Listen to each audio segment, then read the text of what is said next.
Namaskaram.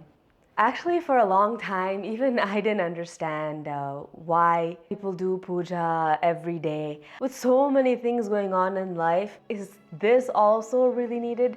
But these days, I think many of us want to bring back some part of our culture into our day to day. Like people who are just starting out, living on their own, they just have their own place for the first time, or even like many of my friends who are just starting out as parents. Across all these categories, people want to have something to be connected with on a day-to-day basis. But then when we actually try to understand where to start, it can get really confusing with so much information about what you should do and what you shouldn't do, where to even begin. Most people just want something simple, easy, but still meaningful. Actually, recently I just moved here into this new apartment, and as I was setting up my puja space, I filmed it and I made a video about it just for this exact reason. But then after you set it up, it's like, okay, great. But now what do I actually do in it? I think most of us grew up seeing pujas at home or in the temple, but we didn't always understand what was happening. For me, only when I started doing it did it start to make sense. If you go online, countless videos about like morning mindful rituals and routines, right? So what's the difference between that and doing a puja? A puja is about creating a sort of alignment both with ourselves and in the space around us before we start the day. Puja is also a way of protecting yourself and your family before stepping out into the world. Life is like that, right? It's almost like a battlefield sometimes. So many interactions, situations, ups and downs, you know? So in all that, having this one stable, sacred space to come back to makes a big difference. And for me, this is that space, one that's maintained in a certain way, and no matter what happens outside, when I come back and sit here, it's like grounding. It's like a cocoon where I can just be at ease. And different pujas are done for different deities or devatas, and each have certain qualities which we may want to bring into our lives. Like students may want to do puja for Saraswati Devi.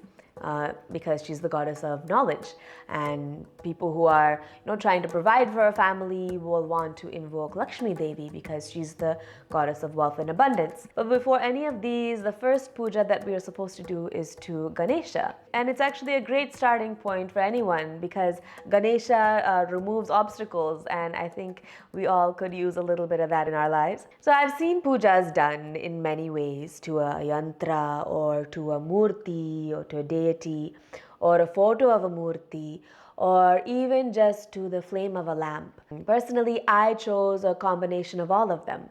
Puja includes three types of offerings: physical offerings like flowers and fruits, verbal offerings like mantras and chants, and manasik or mental offerings, which include visualization. The steps that I follow are a mix of things that I've learned from different places over the years, and this is what works for me.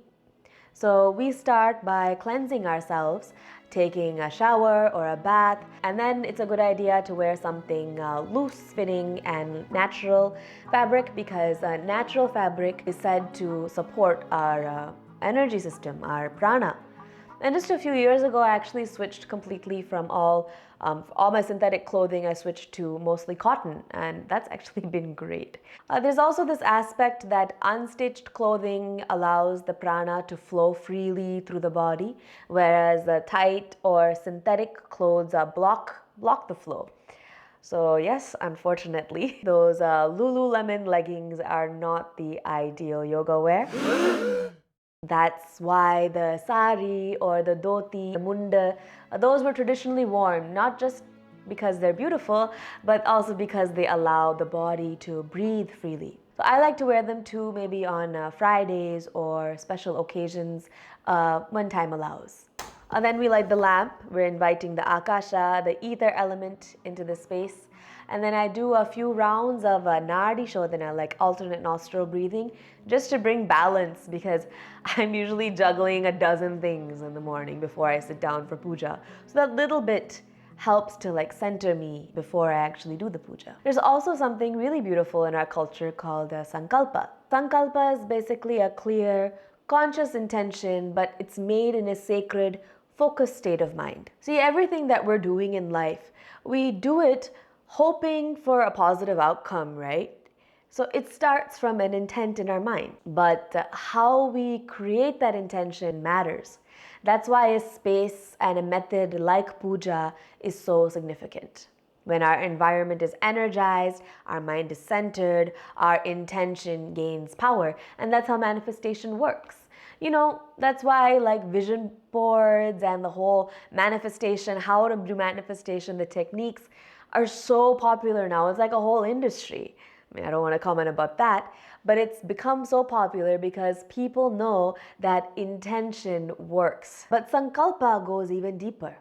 It's empowered with awareness and Shakti because it has the support of a puja process. So before you start your puja, you can make an intention for yourself, what you would like to receive or what you would like to create in the world. So a Sankalpa, it makes life more focused, our energies become channelized and move in one direction. If you can also include a Sankalpa for all of humanity, a positive change that you would like to see and you would like to offer to the world. Then we invoke the deity with a simple mantra. For Ganesha, it could be Shri Ganeshaya Namaha or the Vakratunda Mahakaya, or like I learned so many shlokas and mantras growing up, either both from my dad and also from like Balavihar classes. So those can be recited here as well. Actually, a couple years ago, when I went to Bali in Indonesia, I got a chance to meet the Balinese Hindus in the villages there, and they were speaking about their pujas. So they see the basis of all life is the 5 elements: earth, wind, water, fire, and space. In Sanskrit, that's called the Panchabhutas. And it's not just a philosophy, they live by that understanding. You can see it in the way they smile, even in how they walk and they greet each other. They're happier for it. There's a quiet joy that comes from living in alignment with nature.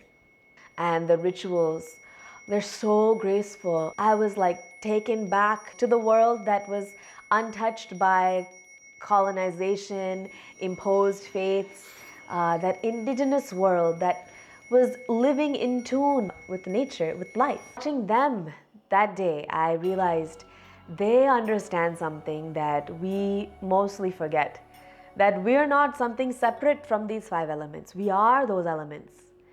So since then, I began to include that into my daily puja also. I start by ringing the bell, which is the air element or Vayu, and it fills the space with the nada, which is sacred sound or vibration.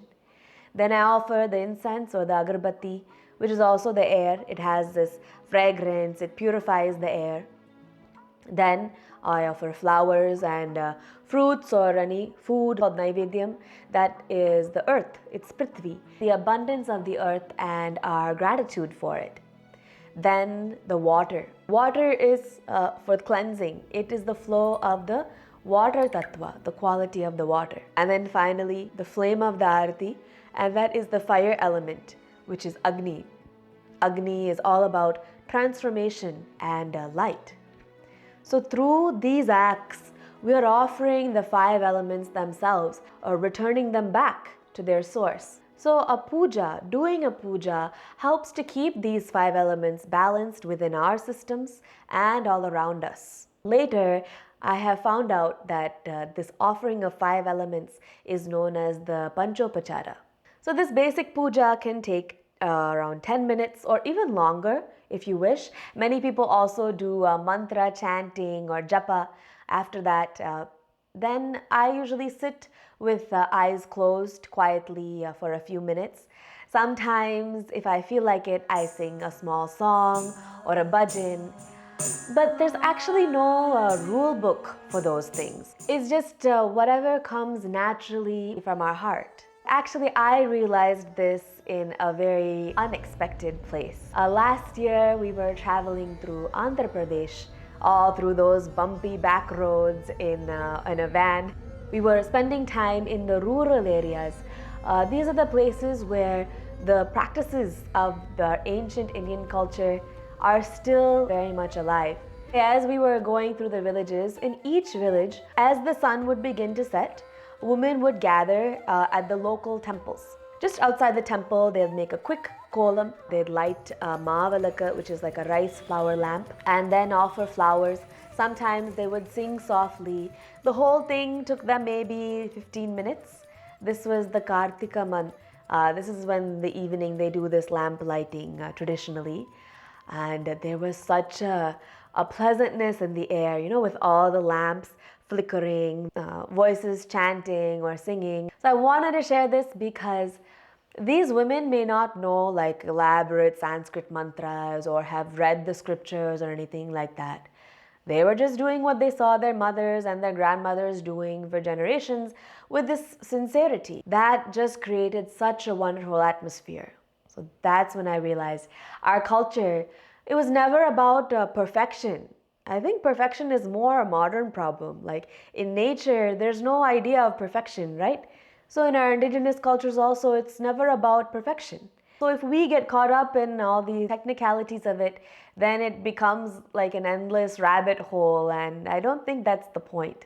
I mean, there are definitely those pujas which are done in, the powerful kshetras, the temples.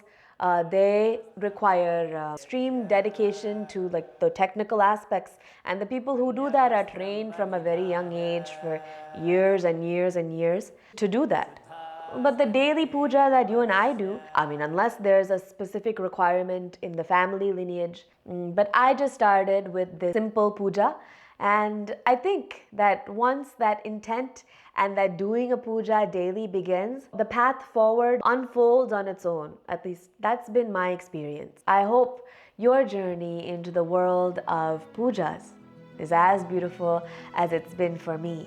I'd love to hear your story too.